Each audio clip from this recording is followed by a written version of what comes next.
Model था वो भी असल में क्लासिकल मॉडल ही था। उसने कहा था कि न्यूक्लियस के बाहर जो है वो इलेक्ट्रॉन रिवॉल्व कर रहे हैं।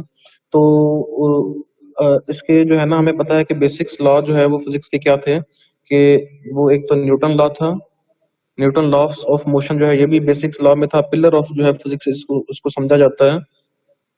तो इसी तरह से कूलम जो लॉ ऑफ इलेक्ट्रिक फोर्स है ये भी बड़ा जो है इम्पोर्टेंट जो है वो लॉ है, जो कि किसी सूरत में भी जो है इसकी हम नफी नहीं कर सकते। हम ये नहीं कह सकते कि इन जो लॉज हैं इनके अंदर कोई कमी कोताही है। तो क्लासिकल फिजिक्स के अंदर, हाँ आपको पता है कि जो थ्योरी ऑफ रिलेटिविटी है वो भी न्यूटन्स लॉ को वहां पर जो है वो वैलिड नहीं रहते हैं। जब हम हाई स्पीड से मूव करते हैं तब जो है ये न्यूटन्स लॉ वो वैलिड नहीं रहते हैं। तो रिलेटिविस्टिक जो है वो मोशन के अंदर जो है वो न्यूटन्स लॉ जो है वैलिड नहीं रहते हैं। लेकिन अगर हम सिर्फ क्लासिकल फिजिक्स को देखें, अगर हम सिर्फ क्लासिकल फिजिक्स की बात करें तो वहां पर जो है ये पिलर्स हैं उनके क्लासिकल फिजिक्स के।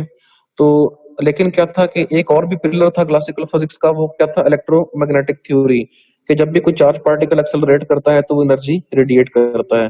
तो ये जो है फिर इन तीनों लॉज का क्लासिकल फिजिक्स के अंदर वैलिड होना जरूरी था। लेकिन हम देख रहे थे कि जो ये लॉ है ना वो फेल हो रहा था, और भी इसके अंदर जो है वो कुछ प्रॉब्लम्स आ रही थी। और जो ये था कि बाद में जब हाइड्रोजन एटम की स्पेक्ट्रल लाइन ऑब्जर्व हुई तो ये सबसे पहले बाल्मर ने उनको स्टडी किया। तो अगर हम थर्ड एटम से सेकंड के अंदर आएंगे तो एच अल्फा लाइन ऑब्जर्व होती है, फोर्थ से सेकंड में आएंगे तो एच बीटा, फिफ्थ से हम अगर सेकंड में आते हैं तो H gamma and so on. तो यहाँ पर जो है वो एन जो है ये नंबर ऑफ शेल है जहां से हम मूव करके शेल टू के अंदर आ रहे हैं। तो देख रहे हैं कि जैसे एन जो है वो हाई होता जा रहा है, यहाँ पर एन जो है ये बहुत ग्रेटर हो गया है। तो इनकी जो लाइंस हैं वो तकरीबन इक्वली स्पेस्ड होती जा रही हैं, इनके अंदर जो डिफरेंस है वो खत्म होता जा रहा है। तो एक कंटिन्यूस जो है वो हमारे पास एनर्जी का स्पेक्ट्रम बनता जा रहा है। तो इसका मतलब कि जब एन जो है वो बहुत हाई हो जाता है तो फिर जो है वो कंटिन्यूटी आ जाती है, और सिस्टम के अंदर जो डिस्क्रीटनेस है वो, सिस्टम की जो क्वांटाइजेशन है वो खत्म हो जाती है। हम यहाँ पर देख रहे हैं कि यहाँ पर जो है ये वेल क्वांटाइज्ड है एनर्जी जो निकल रही है रेडिएशंस की। एच अल्फा और एच बीटा लाइन के दरमियान में कोई जो है वो वेवलेंथ मौजूद नहीं है। यहाँ पर जो है ये तमाम फॉरबिडन गैप है। तो जो कॉन्टिन्यूटी जो सिस्टम की जो क्वांटाइजेशन है वो हायर जो है वो क्वांटम नंबर के लिए, अगर एन जो है ये बहुत हाई हो जाए तो ये क्वांटाइजेशन खत्म हो जाती है। तो हम जो है वो क्लासिकल फिजिक्स को अप्रोच कर जाते हैं, और हम क्लासिकल फिजिक्स के अंदर कहते हैं कि एनर्जी जो है उसकी एनर्जी कंटिन्यूस है, उसकी कोई भी वैल्यू जो है वो पॉसिबल है। तो इसको हम कॉरेस्पॉन्डेंस प्रिंसिपल भी कहते हैं। ये बोहर ने इसको नाम दिया था कॉरेस्पॉन्डेंस प्रिंसिपल का, कि बहुत हाई जो है वो क्वांटम नंबर पर जो क्वांटाइजेशन है वो सिस्टम की वो खत्म हो जाती है, और सिस्टम जो है वो क्लासिकल जो फिजिक्स है उसको उससे मैच करता है। उसके जो रिजल्ट्स हैं वो क्लासिकल जो हमारे पास रिजल्ट्स हैं उनसे मैच करते हैं। तो एक तो प्रॉब्लम ये थी कि इसकी समझ नहीं आ रही थी, रदरफोर्ड का मॉडल जो है हमें ये नहीं बता रहा था कि ये किस तरह से जो है वो लाइंस इमिट हो रही हैं, डिस्क्रीटनेस क्यों आ रही है, लाइंस जो है वो एक मखसूस एनर्जी की ही क्यों इमिट हो रही हैं। तो रदरफोर्ड का जो है मॉडल है वो इन स्पेक्ट्रल लाइंस को भी एक्सप्लेन नहीं कर रहा था। चलिए इसके बाद आते हैं हम नेक्स्ट स्लाइड पे।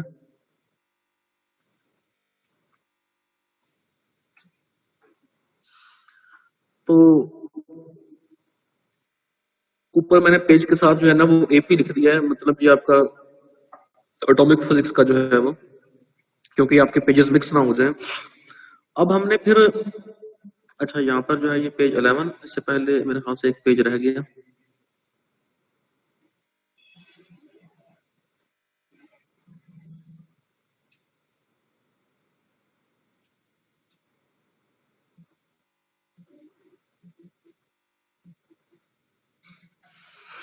हाँ, तो रदरफोर्ड मॉडल जो है वो, उसके मुताबिक अगर हम इलेक्ट्रॉन को क्लासिकल जो है वो हम कंसिडर करें कि वो न्यूक्लियस के गिर्द रिवॉल्व कर रहा है, तो उसके ऊपर जो ये सेंटर पे न्यूक्लियस है उसके गिर्द इलेक्ट्रॉन रिवॉल्व कर रहा है, कि जिसका रेडियस जो है वो आर है।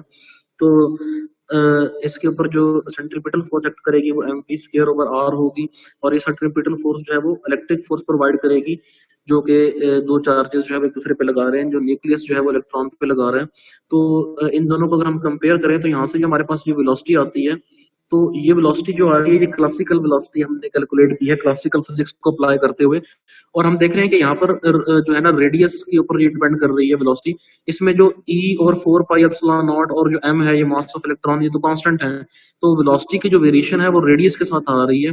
और आपको पता है कि रेडियस जो है ये कोई भी पॉसिबल है, तो इसका मतलब क्लासिकल फिजिक्स ये कह रही है कि इलेक्ट्रॉन किसी भी वेलोसिटी के साथ जो है वो रिवॉल्व कर सकता है। न्यूक्लियस की अगर उसकी वेलोसिटी की जो है वो कोई भी वैल्यू एग्जिस्ट कर सकती है।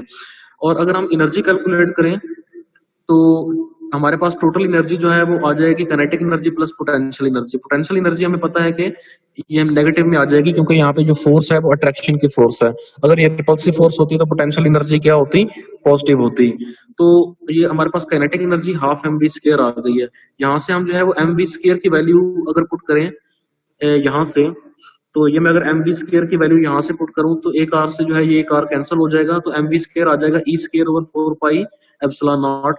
तो अगर ये वैल्यू यहाँ पे पुट करें तो हमारे पास ये दोनों टर्म सेम हो जाती हैं, और उनको सब्ट्रैक्ट करने के बाद जो है वो हमारे पास टोटल एनर्जी ये आ जाती है। तो क्लासिकल फिजिक्स ये कह रही है, अब ये देखें कि टोटल एनर्जी भी जो है वो रेडियस के ऊपर डिपेंड कर रही है, कि जिस रेडियस के अंदर इलेक्ट्रॉन रिवॉल्व कर रहा है। तो रेडियस की कोई भी वैल्यू हो सकती है अकॉर्डिंग टू क्लासिकल फिजिक्स। तो एनर्जी जो है उसकी भी कोई वैल्यू भी हो सकती है। तो इलेक्ट्रॉन किसी भी वैल्यू के साथ जो है वो न्यूक्लियस की गिर्द रिवॉल्व कर सकता है। जबकि आपको पता है कि रियल में ऐसा नहीं है। एटॉमिक मॉडल जो है वो हम देखते हैं कि उसके अंदर जो डिस्क्रीट जो उसका जो उसकी स्पेक्ट्रल लाइंस आ रही हैं, उसके अंदर तमाम एनर्जी की वैल्यूज अवेलेबल नहीं है, बल्कि वो क्या थी, वो तो एक लाइन स्पेक्ट्रम दे रहा था कि मतलब मखसूस एनर्जी जो है वो पॉसिबल है इलेक्ट्रॉन की। लेकिन ये क्लासिकल फिजिक्स ये कह रही है कि इलेक्ट्रॉन की जो है वो कोई भी एनर्जी की वैल्यू पॉसिबल है।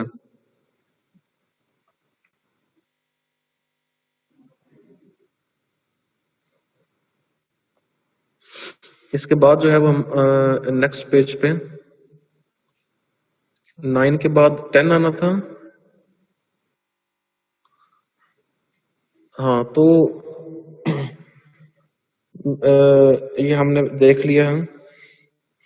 यही मैं आपको बता रहा था कि हम एनर्जी जो है वो कंटिन्यूस आ रही है, लेकिन हम देख रहे हैं कि जो स्पेक्ट्रल लाइंस है ना वो कंटिन्यूस नहीं है, बल्कि वो हमारे पास जो है वो डिस्क्रीट उनकी एनर्जी की वैल्यूज आ रही है। तो जो हमें स्पेक्ट्रम ऑब्जर्व हो रहा था वो लाइन स्पेक्ट्रम था, जिसके अंदर डिस्क्रीट लाइंस थी हाइड्रोजन एटम का।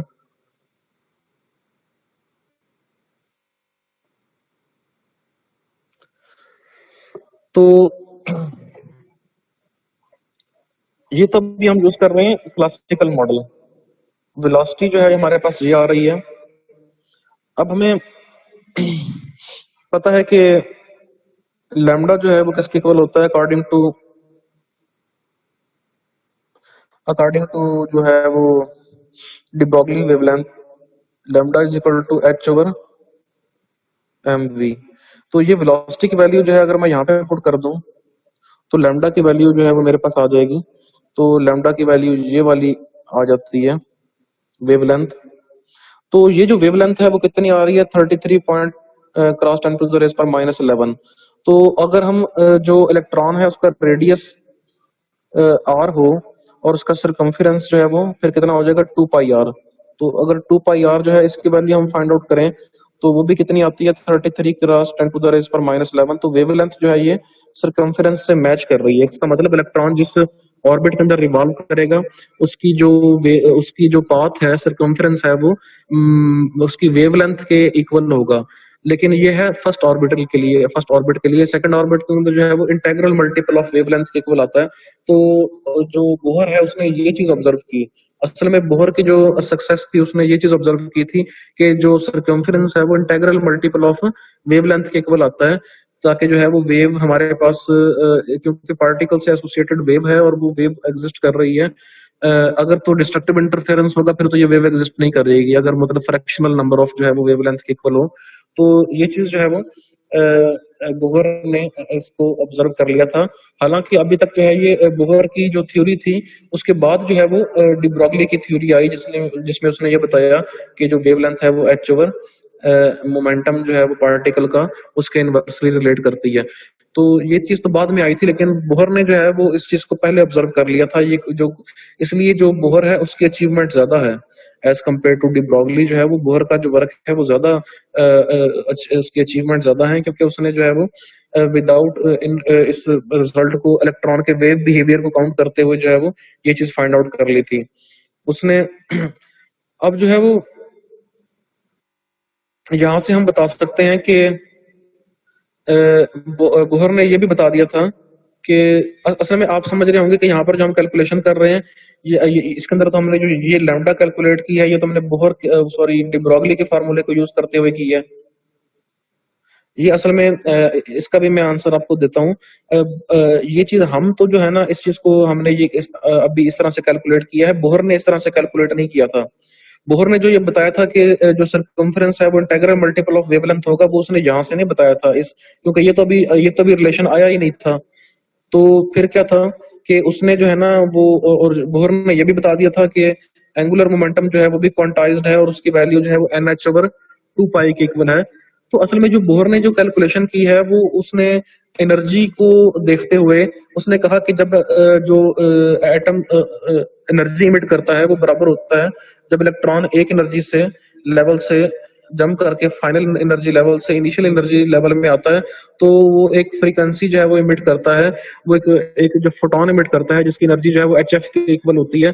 तो उसने यहाँ से जो है वो रिजल्ट्स को स्टडी किया और उसने यहीं से बताया कि जो एनर्जी है वो क्वांटाइज्ड है। मैंने आपको बताया कि उसने अभी जो है ये चीज जो है वो सामने नहीं आई थी, वेव नेचर ऑफ जो इलेक्ट्रॉन है वो सामने नहीं आई थी। तो उसने इस एनर्जी के जो स्पेक्ट्रा को स्टडी करते हुए कि हाँ, लेकिन प्लॉन्क्स की जो कैलकुलेशन थी, जो प्लॉन्क्स की जो कैलकुलेशन थी वो हो चुकी थी, मतलब जो एच कट है ये फाइंड आउट किया जा चुका था। तो ये उसने देख लिया था कि एनर्जी डिफरेंस जो है फोटोन का जो इमिट हो रहा है जब एक इलेक्ट्रॉन जंप करता है एक एनर्जी शेल से दूसरे एनर्जी शेल के अंदर, तो वो HF की जो है एनर्जी इमिट करता है। तो वहां से फिर उसने ये भी अंदाजा लगाया कि ये जो एंगुलर मोमेंटम है ये integral multiple of NH over 2 पाई होगा। तो इंटेग्रल मल्टीपल से मुराद यहाँ पे जो है वो n की वैल्यू है, n is equal to 1 2 3 and so on. तो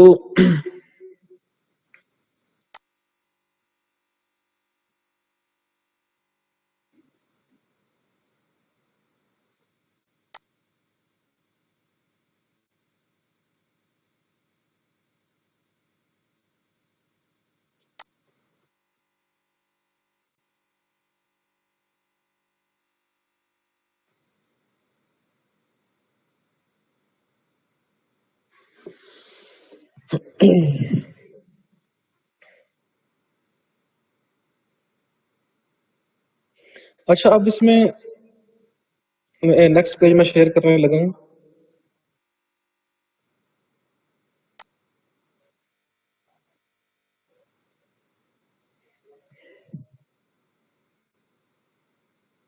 भाग नहीं गया, उसको मैंने भगा दिया। तो